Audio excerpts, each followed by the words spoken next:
और फिर दोस्तों क्या हाल चाल है। आजकल गर्मी बहुत ज्यादा पड़ रही है और हमारा एसी जो है 2 मिनट में चल करके बंद हो जाता है, फिर वापस स्टार्ट होने में काफी समय लेता है। तो ऐसा क्यों हो रहा है, इसका क्या कारण है? तो इस तरह की शिकायत काफी सारे दोस्तों ने मुझसे व्हाट्सएप के जरिए भी करी और कमेंट करके भी बताया। तो इसके 5 मुख्य कारण है जो आपको ध्यान से सुनना है। तो बिना स्किप करे अंत तक देखिए, तभी आपको सारी चीजें समझ में आएगी। और यदि आप में से कोई नया है चैनल पे तो नीचे सब्सक्राइब वाला बटन दिख रहा होगा, उसके ऊपर क्लिक करके घंटी का बटन दबाइए। जब भी नया वीडियो डालेंगे हर वीडियो से आपको कुछ ना कुछ सीखने को जरूर मिलेगा। तो चलिए मुद्दे पे आते हैं।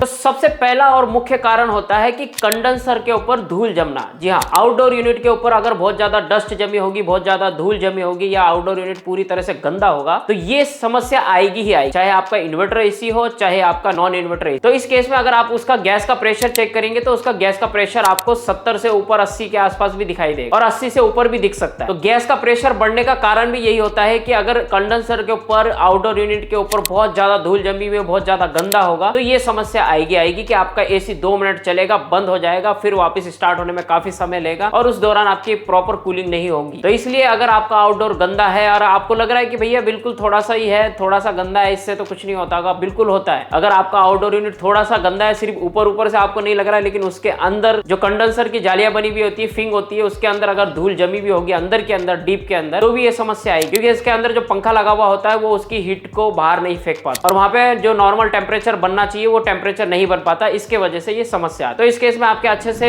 आउटडोर यूनिट की सर्विस होनी चाहिए, केमिकल वगैरह डाल के उसके अच्छे से सर्विस कर लीजिए, उसके अंदर की सारी डस्ट, सारी गंदगी को साफ कर लीजिए। फिर उसके बाद में चेक करिए कि आपका एसी जो है वो प्रॉपर तरीके से पहले की तरह कूलिंग करने लगेगा और बिल्कुल परफेक्ट चले। दूसरा, यदि सेंसर खराब हो जाते हैं तब भी ये प्रॉब्लम आती है। इंडोर यूनिट के अंदर जो रूम टेम्परेचर सेंसर लगा हुआ है उसके वजह से भी प्रॉब्लम आती है। कई एसी के अंदर तो आपको एरर देखने को मिलेगा, लेकिन कई एसी के अंदर आपको सेंसर खराब होने के बाद में जो आउटडोर यूनिट है वो प्रॉपर तरीके से चलता नहीं, 2-4 मिनट तक चलता है, उसके बाद में बंद हो जाता है, फिर उसके बाद में काफी समय लेता है चालू होने। तो इस केस में आपके इंडोर यूनिट में लगे हुए सेंसर को भी चेक कर लेना चाहिए। और यदि आपका एसी ऐसा है जिसके आउटडोर यूनिट में भी सेंसर लगे हुए हैं तो आउटडोर यूनिट के सेंसर खराब होने की वजह से भी ऐसा होता है। कई ऐसे मॉडल के एसी है जिनके आउटडोर यूनिट में भी सेंसर लगा हुआ होता है, जो नॉन इन्वर्टर हो उसमें भी लगा हुआ होता है। जैसे कि मित्सुबिशी डेक्कन के कई ऐसे मॉडल आते हैं जो नॉन इन्वर्टर होते हैं, लेकिन आउटडोर यूनिट में एक पीसीबी लगी हुई होती है जो आउटडोर यूनिट के कंप्रेसर को कंट्रोल करती है और वहां पे भी उसके 2 सेंसर लगे हुए होते हैं, एक डिस्चार्ज लाइन के ऊपर लगा हुआ होता है और एक कंडेंसर के ऊपर लगा होता है। अगर उनमें से भी कोई सेंसर खराब हो जाता है तब भी ये समस्या आती है कि आपका आउटडोर यूनिट प्रॉपर तरीके से वर्क नहीं करता, 2-4 मिनट चलता है फिर बंद हो जाता है, उसके बाद चालू होने में काफी समय लेता है। तो इस केस में आपको एसी में लगे हुए सेंसरों को चेक करना पड़ेगा। तीसरा, जहां पे आपका एसी लगा हुआ है हो सकता है कि वहां पे वोल्टेज कम आ रहे हैं, क्योंकि हमारे एसी को 230 मिनिमम वोल्टेज चाहिए होता है। अगर वहां पे प्रॉपर 230 वोल्टेज नहीं आ रहे हैं, वहां पे आपको 180, 170 या 200 वोल्टेज दिखाई दे रहे हैं मीटर के अंदर, तो समझ जाइए कि वहां पे वोल्टेज की प्रॉब्लम है। उसके लिए आप अपने एसी के लिए स्टेबलाइजर लगा सकते हैं वी गार्ड का। कुछ मैंने सेलेक्ट करके वी गार्ड के स्टेबलाइजर नीचे डिस्क्रिप्शन बॉक्स में दे रखे हैं, वहां पे आप क्लिक करके अमेज़न से ले सकते हैं या आपके आसपास के मार्केट में जाके ट्राई कर सकते हैं। तो यदि आपके यहाँ पे वोल्टेज की प्रॉब्लम है या आपने जहां एसी लगा रखा है वहां पे उस बोर्ड में वोल्टेज की प्रॉब्लम आ रही है तो उस चीज को आप सही करवाइए या स्टेबलाइजर लगा के अपनी समस्या का समाधान करें। चौथा, कई बार क्या होता है कि कई लोग एसी के अंदर गैस ज्यादा भर देते हैं और वो गलती उनकी नहीं होती। कई बार मौसम की वजह से प्रेशर जो है वो जल्दी नहीं आ पाता, जितना प्रेशर हमें चाहिए, बैक प्रेशर R22 डाल रहे हैं गैस तो उसका बैक प्रेशर 60 से 70 के बीच में आना चाहिए। तो दिखता तो 60 से 70 के बीच में है, लेकिन जब बहुत ज्यादा गर्मी होती है उस समय उसका बैक प्रेशर जो है वो 70 से ऊपर चला जाता है। तो उस केस में भी आपके आउटडोर यूनिट मतलब कि कंप्रेसर ज्यादा गर्म होगा, तो उस केस में भी आपका आउटडोर यूनिट 2-4 मिनट तक चलेगा, उसके बाद में बंद हो जाएगा और उसके बाद चालू होने में काफी समय लगेगा। अब आप में से काफी सारे फ्रेंड ये बोलेंगे कि उस केस में हम कैसे चेक करें कि उसका प्रेशर ज्यादा है। सिंपल सी बात है, मैंने सबसे पहला जो प्रॉब्लम बताया, यदि आपके आउटडोर यूनिट का कंडेंसर जो है वो बिल्कुल क्लीन है, बिल्कुल सही है और आपने उसकी सर्विस भी करा ली, धुलाई भी करा ली, तब भी ये समस्या आ रही है और उस समय अगर आप उसका back pressure, standing pressure check करें वो आपको ज्यादा लग रहा है तो समझ जाइए कि उसके अंदर गैस ज्यादा है, इसके वजह से भी उसमें प्रॉब्लम आ रही है। तो उस केस में आपको उसकी गैस को प्रॉपर तरीके से भरवानी पड़ेगी। उसका जो बैक प्रेशर आना चाहिए, यदि R22 भर रहे हैं तो बैक प्रेशर उसका 60 से 70 के बीच में आना चाहिए और यदि R410 या R32 गैस भर रहे हैं तो उसका प्रेशर 120 से लेकर के 130 के आसपास आना, तभी वो आपके